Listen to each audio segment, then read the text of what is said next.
Hi, building construction ಮಾಡುವಾಗ load bearing wall construction ಮತ್ತು frame construction ಅಂತ ಎರಡು ರೀತಿಯಾದ ಒಂದು ಕನ್ಸ್ಟ್ರಕ್ಷನ್ ಮೆಥಡ್ಸ್ ಇದೆ.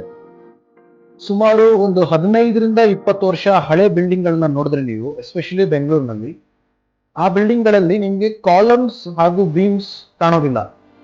ಯಾಕೆ ಅಂದ್ರೆ ಕಂಪ್ಲೀಟ್ ಬಿಲ್ಡಿಂಗ್ ಲೋಡ್ ವಾಲ್ಸ್ ಮೇಲೆ ಬಿದ್ದಿರುತ್ತೆ. ಆ ಬಿಲ್ಡಿಂಗ್ ಏನ್ ವಾಲ್ಸ್ ಕಟ್ಟಿರ್ತಾರೆ ಆ ವಾಲ್ಸ್ ಮೇಲೆ ಕಂಪ್ಲೀಟ್ ಲೋಡ್ ಬಿದ್ದಿರುತ್ತೆ. ಇದಕ್ಕೆ ಲೋಡ್ ಬೇರಿಂಗ್ ವಾಲ್ ಕನ್ಸ್ಟ್ರಕ್ಷನ್ ಅಂತ ಕರೀತಾರೆ. ಈ ತರಹದ ಕನ್ಸ್ಟ್ರಕ್ಷನ್ ಅಲ್ಲಿ ಗೋಡೆ ಕನ್ಸ್ಟ್ರಕ್ಷನ್ ಮಾಡೋದಕ್ಕೆ ರೆಡ್ ಬ್ರಿಕ್ಸ್, ಇಟ್ಟಿಗೆ ಅಥವಾ ಸ್ಟೋನ್ ಕಲ್ಲುಗಳನ್ನು ಉಪಯೋಗಿಸೋದು. ಯಾಕಂದ್ರೆ ಆ ಲೋಡ್ ಅನ್ನ ತಡ್ಕೊಳ್ಳುವಂತ ಒಂದು ಕೆಪಾಸಿಟಿ ಇರುವಂತ ಮೆಟೀರಿಯಲ್ಸ್ ಬೇಕಾಗಿತ್ತು. ಈಗ ಲೋಡ್ ಬೇರಿಂಗ್ ವಾಲ್ ಕನ್ಸ್ಟ್ರಕ್ಷನ್ ಈ ಒಂದು ಮೆಥಡ್ ಬಳಕೆಯಲ್ಲಿಲ್ಲ. ಈಗ ಫ್ರೇಮ್ ಕನ್ಸ್ಟ್ರಕ್ಷನ್ ಅನ್ನೋ ಒಂದು ಮೆಥಡ್ ಬಳಕೆಯಲ್ಲಿದೆ.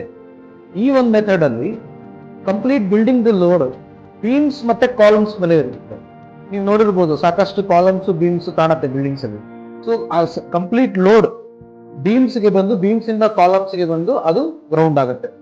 ಸೊ ಈ ಒಂದು ಫ್ರೇಮ್ ಕನ್ಸ್ಟ್ರಕ್ಷನ್ ಅಲ್ಲಿ ಗೋಡೆಗಳ ಮೇಲೆ ಯಾವುದೇ ಹೆಚ್ಚು ಪ್ರಮಾಣದ ಲೋಡ್ ಬೀಳೋದಿಲ್ಲ.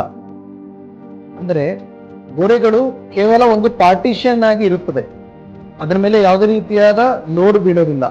ಅಂದ್ರೆ ಏನರ್ಥ ಅಂದ್ರೆ ಗೋಡೆಗಳೇ ಇಲ್ಲದೆ ಬಿಲ್ಡಿಂಗ್ ಕಟ್ಟಬಹುದು ಅಂತ. ನೀವು ನೋಡಿರ್ತೀರ ಕೆಲವು ಕಮರ್ಷಿಯಲ್ ಬಿಲ್ಡಿಂಗ್ಸ್ ಎಸ್ಪೆಷಲಿ ಯಾವ ತರ ಗೋಡೆಗಳು ಇರಲ್ಲ, ಬರೀ columns and beans and slab ಅಲ್ಲಿ ಬಿಲ್ಡಿಂಗ್ ನಿಲ್ಸಿರ್ತಾರೆ. ಈ ತರ ಫ್ರೇಮ್ ಕನ್ಸ್ಟ್ರಕ್ಷನ್ ಅಲ್ಲಿ ವಾಲ್ ಕನ್ಸ್ಟ್ರಕ್ಷನ್ಗೆ ನಾವು ಇಟ್ಟಿಗೆ ರೆಡ್ ಬ್ರಿಕ್ಸ್ ಯೂಸ್ ಮಾಡಬಹುದು, ಹಾಗೆ ಕಾಂಕ್ರೀಟ್ ಬ್ಲಾಕ್ಸ್ ಸಹ ಯೂಸ್ ಮಾಡಬಹುದು. ಯಾಕೆಂದ್ರೆ ಇದಕ್ಕೆ ಯಾವುದೇ ರೀತಿಯಾದ ಲೋಡ್ ಬೇರಿಂಗ್ ಪ್ರಾಪರ್ಟೀಸ್ ಅವಶ್ಯಕತೆ ಇಲ್ಲ.